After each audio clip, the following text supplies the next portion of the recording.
Hello. How He you just doing? blew out the audio. You blow out the audio more than I do. I tried to tone myself down this time.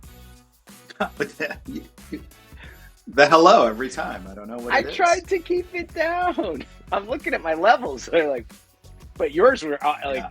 you just broke Were out. they? It cut out. I didn't hear. Wow. I didn't hear you at all. Just Hello. hi. Nice to see you. Very nice to see you. Sedated Robin Munir, I don't think is the same as energetic and enthusiastic Robin Munir. Yo!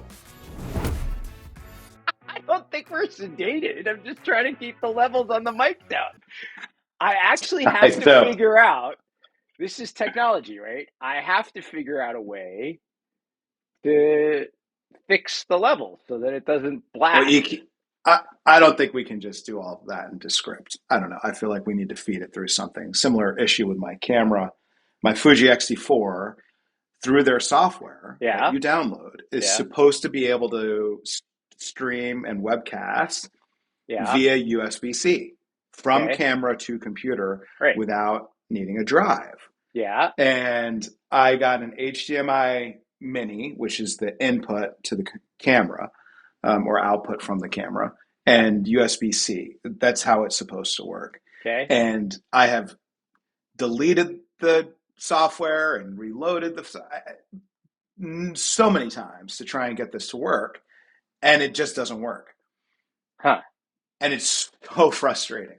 But similarly, it's why I'm probably going to buy a card, so that it can convert the signal. Mm-hmm. Um, but similarly for audio, my instinct is that we need to just invest in the appropriate equipment and the microphones and I the. have an external mic right now that's supposed to be good for this. It sounds. It sounds like you're talking through your AirPods. That's so I'm just depressing. telling you. I'm just telling you what the audio sounds like. There's no way to me. What I hear is an external microphone. Look, I see it. external microphone. Should I talk like No this? shot. No Any shot. better? Nothing? No, it's the same, which is why it's for sure through your AirPods. It says, I'm looking at it right here. It says blue snowball. Blue I, snowball. Nothing? Now I'm upset. my content takes a lot of money and time But and but expertise. I granted this blue snowball is kind of old, maybe 10 years Like old, your iPhone, like tell the my people, iPhone. tell the people what version iPhone you have. I have an iPhone 12 Pro.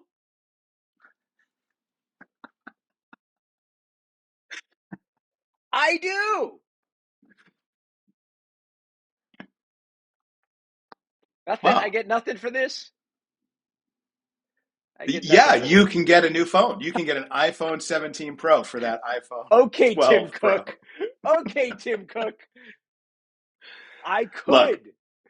I used to be a technology what's really funny in my household, I was always the one at the forefront, and the the family has started to eclipse my technological choices. My son is actually in a generation like even further behind me by choice, which is, you know, yeah, interesting for a young person. I I am enjoying the signs, glimpses Yeah. of change in digital behavior of the younger generation. Yes. Except my son is right now on his like 12th hour of playing Minecraft with his buddies. I don't know if he slept last night. That's not true. I do know that he slept last night because well, I won't bore you And with the details, but he was definitely asleep and not at his computer, and he does not have a computer in his room because we did not do that. We did not allow that, and Right. So he's on public display when he's doing these activities, um, which allows us to interact with him and him to interact with us.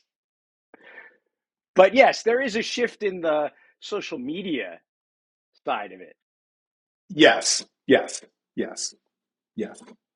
And Yes. there's a hyper Well, awareness about, there's an awareness about AI. There's an awareness about social media. There's an awareness about media and media bias. Um, they're still young, but they're teaching this stuff and they're aware of it, and that has something. I mean, that means something. surely there's a adoption curve or graph chart that represents the stage of maturity, like a maturity curve that Yeah. we're at with this current generation as it pertains to the adoption of digital. I mean, we've talked about our ages, but I remember that there were people that I interacted with who were not that much older than I was, and comics were still a problem. You mean time spent with Yeah, comics? comic books. Like, what are you doing? You're reading this crap. It's going to destroy your mind. And then, television, kill your TV, if you remember that. And then the Walkman came out. And the Walkman came out in the 80s. And I remember walking around with a Walkman with my cassette tapes and my headphones on all day long, much to our parents' chagrin. And then I Mm-hmm. remember sitting in the back of a car on a road trip going,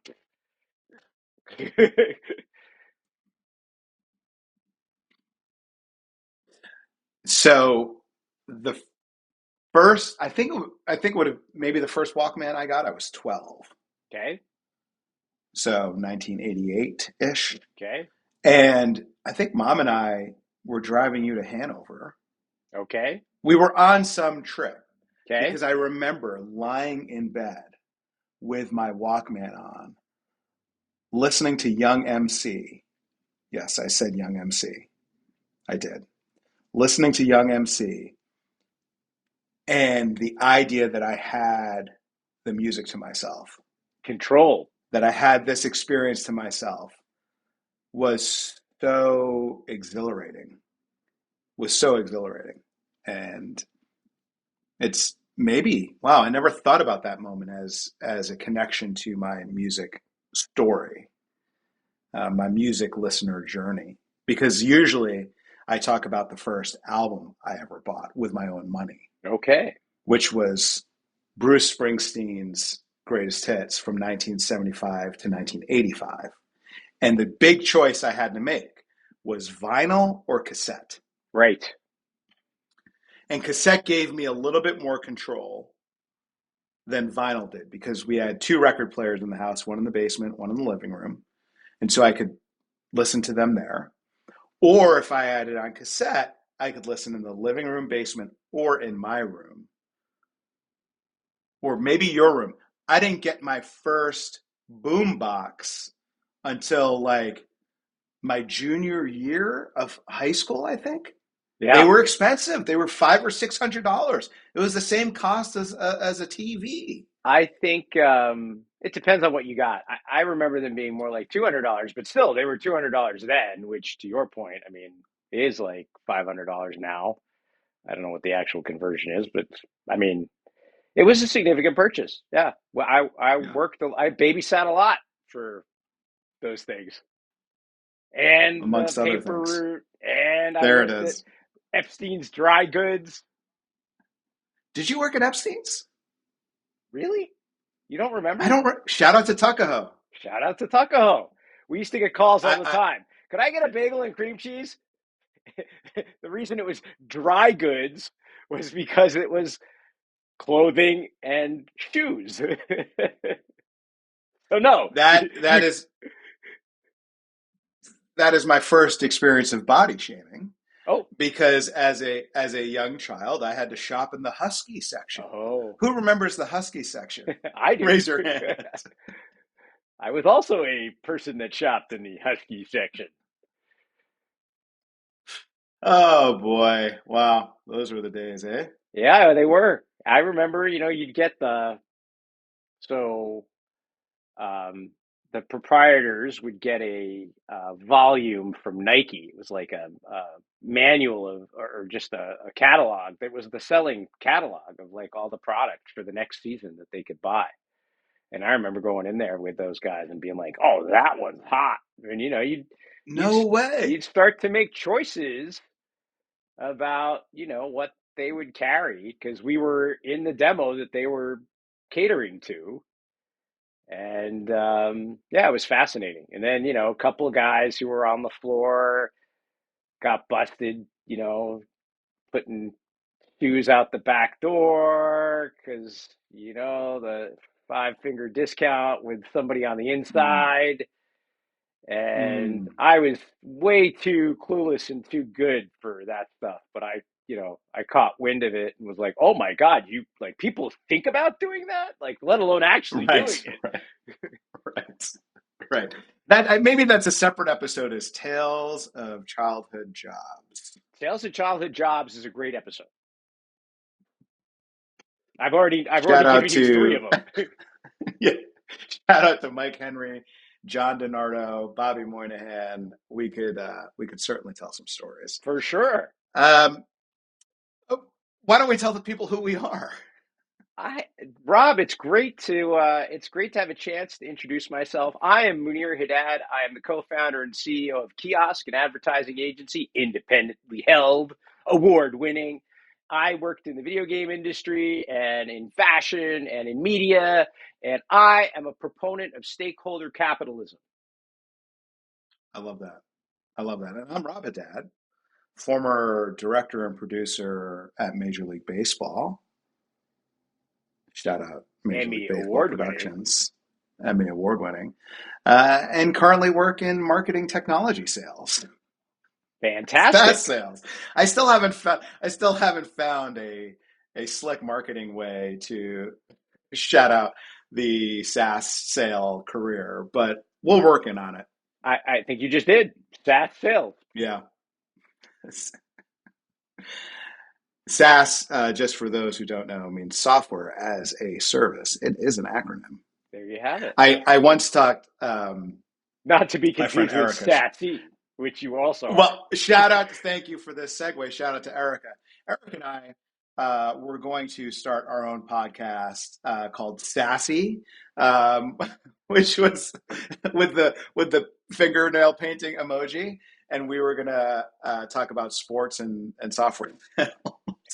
I mean, we're this has got to be like a segment of the show. We'll just have it. SaaS-y. Yeah, why not? We got to bring Erica on. She's in Miami. Well, now we have it. We have lots of people to record while we're in Miami, Oh my God. which is Boy, oh foreshadow, boy. people. Foreshadow. Hey, teasing, teasing. But since we are talking about things that happen in the future, let's talk about things that happened in the past. I'd like to know what you did this week. It was a busy work week for me, and that's not a bad thing. I like working, and I like being productive, and I like seeing things move forward. And we've been really having a great start to 2026, onboarding a couple of new clients and exciting work. Didn't close, but heard that we had won a piece of business in contract negotiations on that one. Um, Actually, two more that are one's in close to being closed, and another one that's just gotten closed. So busy, busy start to the year. Mildly unexpected. We thought that some of it would actually happen in the tail end of 25, but it rolled over into 26, and I'm not complaining. I'm enjoying myself. I like to solve problems, and these are new problems to solve and exciting new relationships. And on the other side of it, our existing clients are all fired up, and a couple of them are slower out of the blocks, and that's okay too, because that gives us room to get these, Dagger. Yeah, stagger. And what's been also gratifying, Rob, is that I am with the stakeholder capitalism idea as well. From a leadership perspective, I believe in empowerment and getting out of the way. And we have like a really great team, people who know their roles, people who contribute to each other, people who are on the field supporting each other. And there's no like back talk or slagging people off. It's more about, hey, yeah, great, good try, let's go. Very positive across the team. And I am surplus to requirements. They don't need me. Get out of the way. So I I try to just be a facilitator, and you need me, I'm here, and that's gratifying and exciting, but also a change. Letting go is a thing. I like I to have a question for participate. you. Yeah, Yes, you do. And you like to solve problems. yeah. Are there ever times where people don't want you to solve their problems and they just want you to listen? So we talk about this in the house. Do you want to be helped, hugged, or heard? Whoa. You always have some great acronyms for me. You came to me with the three C's: Yes. credit, contact, cash. Yep. Now you're coming to me with the three H's: You better believe it. helped, hugged, heard. Tell me more. Where did that originate from? You just said it. You're like, have you ever been in a situation where you tried to solve a problem and the person didn't want the problem solved? They just wanted to be heard. That's the thing. So, I am uh, with a failing. Like I with a failing want to help, and that also I believe there's people have written about this. So I didn't come up with this. Other people came up with this, but I believe that it was that. Maybe it's a male thing as well. Like the first interaction is to help, and then the female thing is the first interaction is to hear. But I might be getting that wrong, and these are broad generalizations, not. But anyway, Yeah. the idea was to make yourself aware of whatever tendency you might have as a person and ensure that you're actually fulfilling the need, which to your point might not be solve my problem. It might be just listen to me. I want to bitch. Oh, can I say that? You just did. I want to complain.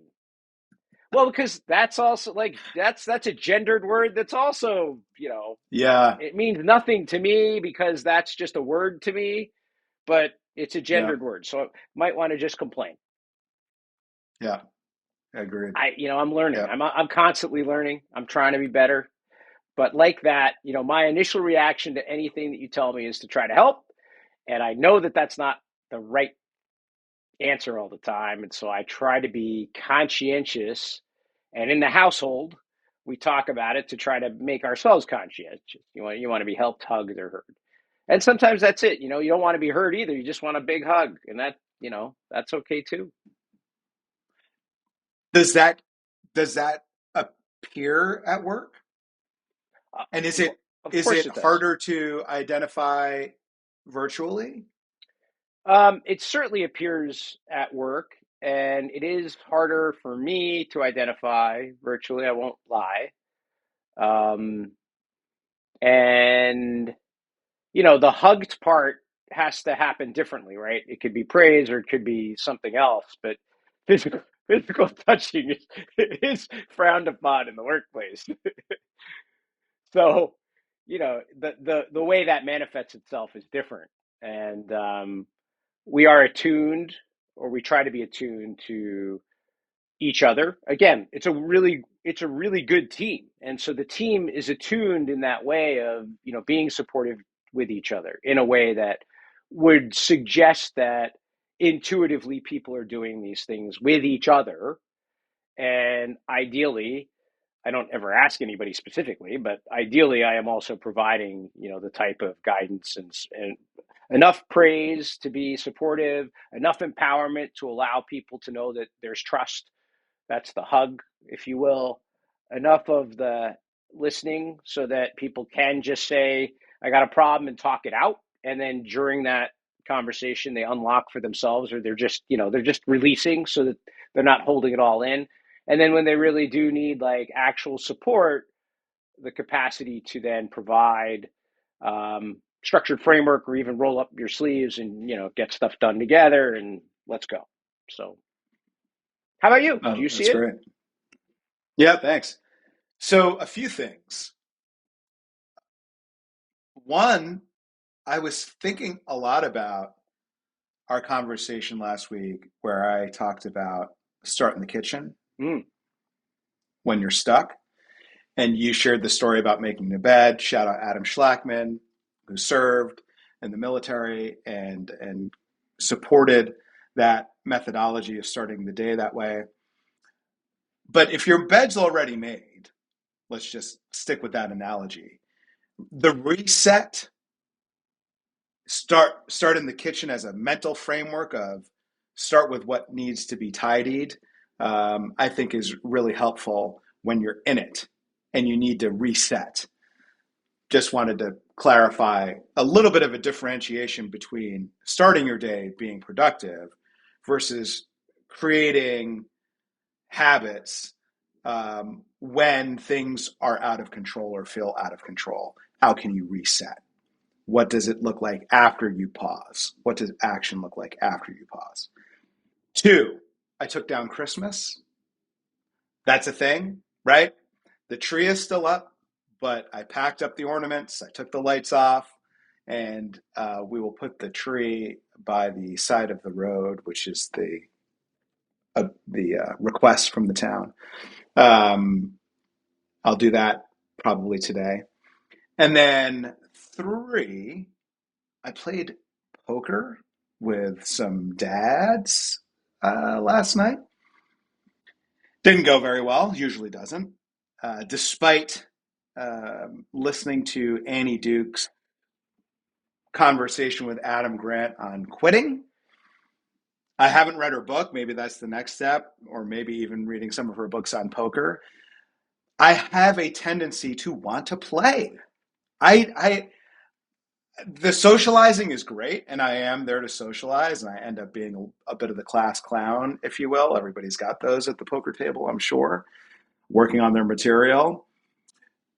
But the idea that I have to bet money to see cards and then compete blindly to some degree can be frustrating not participating. And so I constantly want to participate, even if it's at my detriment. So I'm usually the first to go, even after numerous rebuys, because it's fun. That's fun for me. Also, self-diagnosed ADHD, I made it to the final round of a poker table at the Bellagio at some weekend tournament. There weren't a ton of players. This was not a significant event, but I did make it to the final table. I had been playing for hours, and there was no way I was going to win this thing without being incredibly lucky. Because my patience just, at some point, it's like, how do people have the patience for this? Yeah, grinding and focus. Attrition. But that's the mindset. You got to grind out the hands in poker. And I also played poker this weekend with a group of people who are very accomplished humans in this world. And some folks like you were more loose, and others were, tighter. I know myself, I'm a tighter player. And I did also listen to Annie Duke a few times and quit. And one of her stats is, what separates a professional poker player from an amateur is the amount of hands you play. And a professional poker player, I forget the stats, but a professional poker player plays like 40% of their hands, and an amateur plays like 60. And that's why I'm an amateur. So, and that's why the book is called Quit, because the idea is when you're faced with a hand and you can look at the table and you can look at how people are betting and you can look at how they've been betting and you can go, look, this hand's not a winner. Like, so I have pocket aces. There's trips. There's a full house on the table. Like, right. And it doesn't have an ace in it. And so you take your pocket aces and you go, this is the best hand I've ever been dealt. And you toss it and you stop playing. Yeah. Because there's a pocket pre-flop aces are not going to beat the full house on the table. Totally. No, totally. There's a pre-flop bully, as we like to call him, who's a sweet guy. He's awesome. But it is really funny because, about 3 times an hour, he's going to come up with a massive bet pre-flop.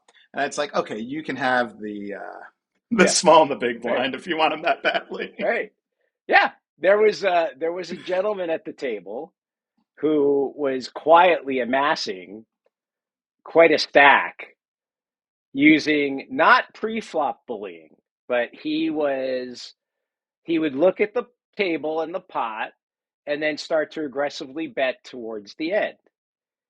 And he had gotten a sense of the table where he could figure out enough, like, of who was left, who would probably be able to be bullied out of the pot. And usually the pots were big enough. And then there were just enough times where he went to the end where he actually had something, where people were like, maybe he's not just bluffing. Oh, he's probably got something, right? There was also something yes, I'd never seen. One of the first early hand that I actually happened to win because I was holding Queen King and had a straight royal flush, right? Not flush, a royal straight. But so I had whatever. I had 10 through 8, straight to the ace.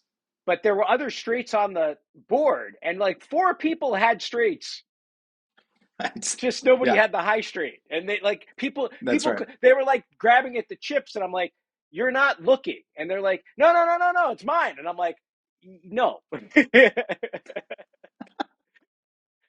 they didn't. Everybody's got a card story. They didn't conceive of the fact that there could be a higher straight on the board, and like, anyway, we talked a lot of cards all of a sudden. I'm glad you had fun. No, that's ultimately that's why I participate.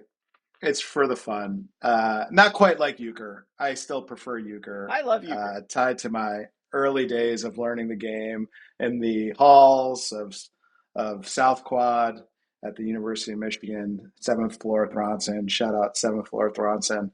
If you know, you know. Many nights playing euchre till 4 a.m. I learned euchre from Atlee Burdett because I was living in Chicago. I had not seen euchre, I don't think, when we were growing up in New York. No. Our parents would play bridge. And spades and hearts. Spades, you're right, and hearts, yeah. So there were these turn-based, trick-based games. But euchre, fast, love the fact that it's fast. And I met, there was this woman from Michigan State, and whenever we were partnered, nobody could touch us. And I don't know what like she was dating some other guy. We loved that. He was actually from Michigan. And so it was not a romantic thing, but like at the card table, I was in love with her. because we just could we were on the same wavelength all the time. I could do stuff and she'd know exactly what was happening, and it was just fun to play because we were unbeatable. I love that. That's great. Well, there's something I want to talk about that I've been thinking a lot about. I've been digging into my personal analytics on LinkedIn, my posting analytics. You and I have kind of shared that back and forth, looking to see what works. Interesting that photo posts or posts with images perform the best for me. But as I was diving into those analytics on LinkedIn, I was also thinking simultaneously about the astonishing success of Indiana football and Curt Cignetti and his approach to the game and his approach to practice, as well as reading all the hot takes on X, unfortunately still there for various reasons. But it also those two things also made me think about LaRussell's freestyle on Sway in the Morning, where he says, data only told you what I could be. Guess it didn't tell you what I would be.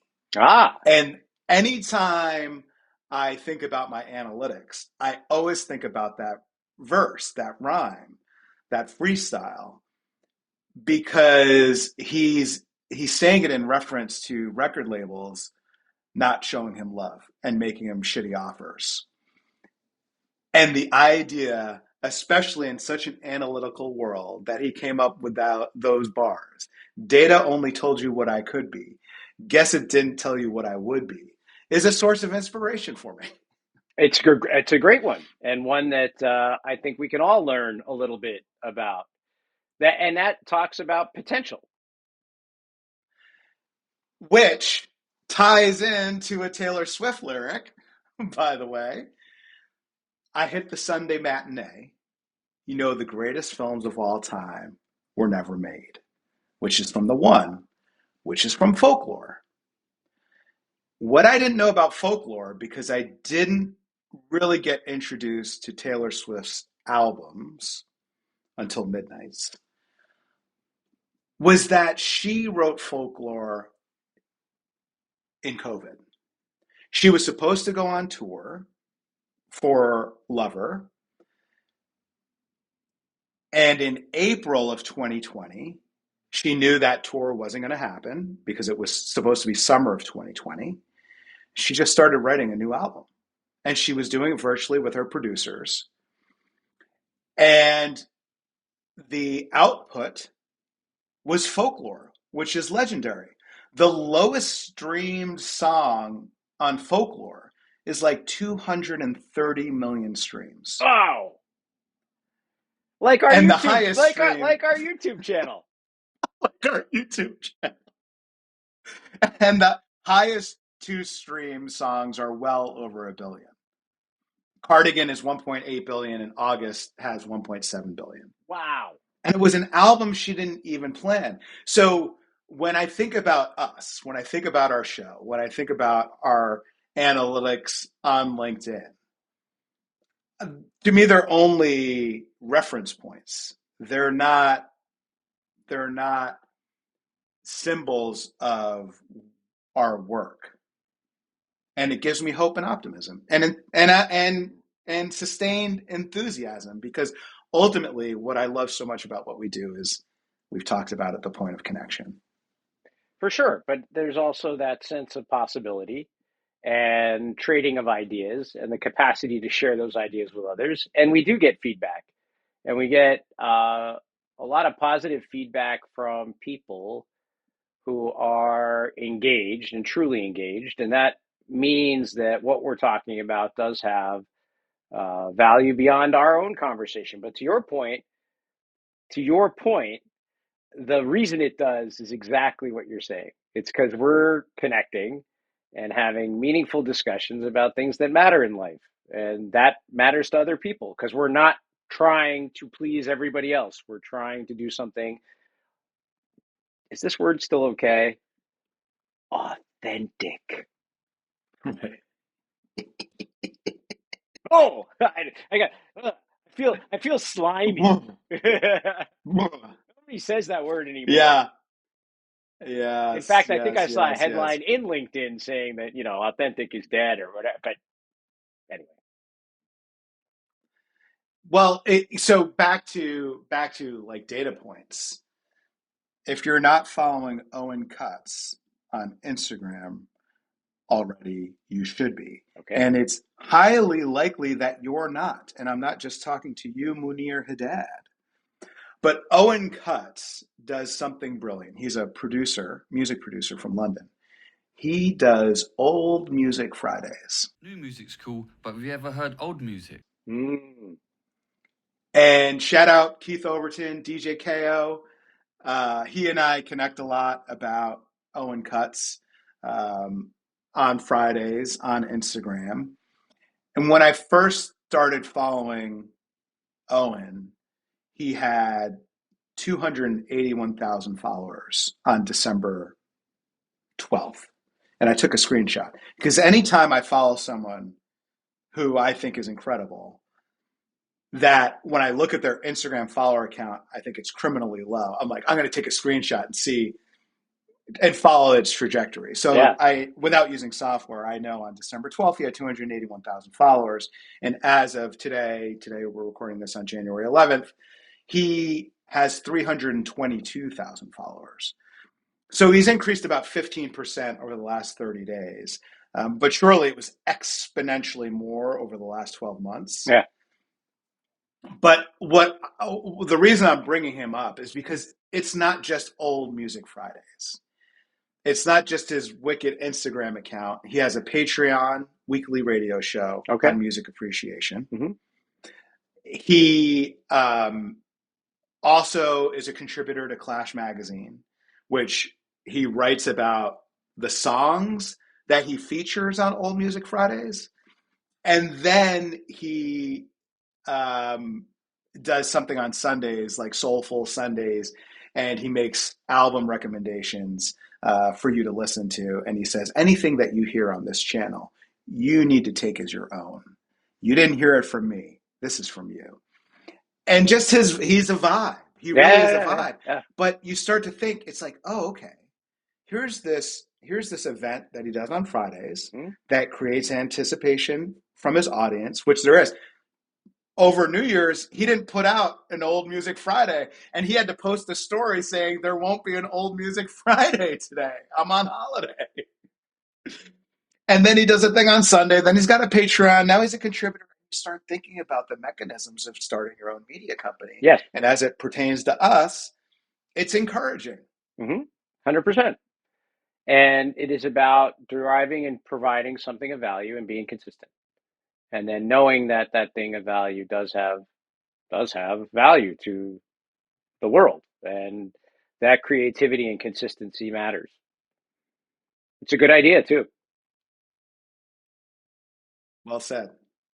Well, that's what I had to both talk about and to read you. Oh, I would like. So I combined. I would like to. Did you read me more, or were the lyrics what you were going to read me?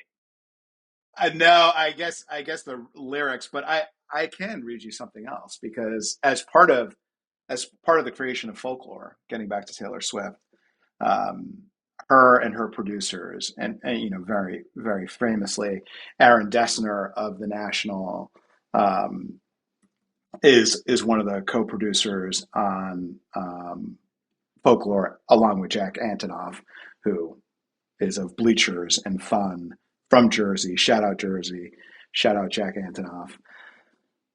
As though I know him. I don't know Jack Antonoff. Legend, though. Yeah. He's been a longtime collaborator with Taylor Swift. But they did a documentary. They played all the songs together. Again, just found this out today. How did I not know this? I didn't know it either. In September of 2020, they got together and played the full album all the way through. And it's a documentary that you can watch on Disney+. And she says, before they get into the studio to start playing, if we're going to recalibrate everything, we should start with what we love the most first. Amen. I love that. I love that. I keep gravitating towards Taylor Swift. She's prolific. It's incredible how much work and art she creates. And I'm not a massive fan, but mad respect. For sure. I think, I'm probably a massive fan, but just not a Swiftie. That's funny. It is impressive, the volume and quality of work, and over a long period of time as well. That's hard to do. Consistency is hard. And also knowing, I'm sure she has a lot of good people around her, but that takes time and effort too. And it takes trust and it takes investment. So I'm sure she pays those people well. I don't know. I'm sure somebody will correct me, but she's finding talent and investing in talent and ensuring that helps her stay. Now she's an industry, right? When you have that much going, you become an industry. And then to not have that crack you, because that happens too. I've heard, we talk a lot about athletes, and oftentimes professional athletes who have an industry that's created around them crack under that pressure, or they have this, this moment where they're losing or leaving the height of their performance, and they have to make the transition to whatever comes after the physical. And not everybody can make that transition, particularly when your whole life has been built around, physical performance, and all of a sudden that physical performance has to evolve. So yeah, I mean, that's impressive for a lot of reasons. And, you think about, you were going to say something. I'm sorry. That your point about longevity is a through line and main theme of the Eddie Murphy documentary. I didn't know that. I haven't seen it. Where the concept is that Hollywood eats people alive. Yeah. And it's hard to make it out. Yeah. With a long career. Yeah. Yeah. And then you think about the few that have, and he started at 19. That's hard too. Look at Drew Barrymore. She started at 10. Talk about trying to eat you alive, and she was born in it. These are really the evolution, the capacity to reinvent yourself. Or you think about Madonna. Madonna was on top for almost 3 decades, and only recently has removed herself from the spotlight and the cultural center. And she continues to try to dip back in, but she hasn't quite done what she'd done in the past. Or you think about a blues musician who's like still playing at 80 or 90. And Beyoncé is 44. Yeah. Hopefully that's not age checking her. But Beyoncé is 44 years old. Yeah. And started at 18? As popular as she's ever been. Yeah. But started at 18? Maybe younger. I mean, yeah. Maybe younger. Hugely impressive. Her work and her volume of work, also incredibly impressive. Her capacity to reinvent herself and own the narrative, amazing. And the quality of the output is also exceptionally high. All of it. Yeah. Yep. Yeah, Destiny's Child was formed in 1997, and she was born in 81. Yeah, that's incredible. 16. Ooh. That's what Taylor's like 14. Was that the story? Family moved to or 16, Tennessee. Wyomissing, Pennsylvania, the same hometown of Michigan quarterback Chad Henne. Oh, well, there you have it. Long forgotten Chad Henne. Henne. Sorry, see? So your point exactly. I'm guilty. I should know Chad. Sorry, Chad. That's okay. Rob, it's fantastic to speak with you as always. Thank you. Yeah. I'm really excited for week 2 of 2026.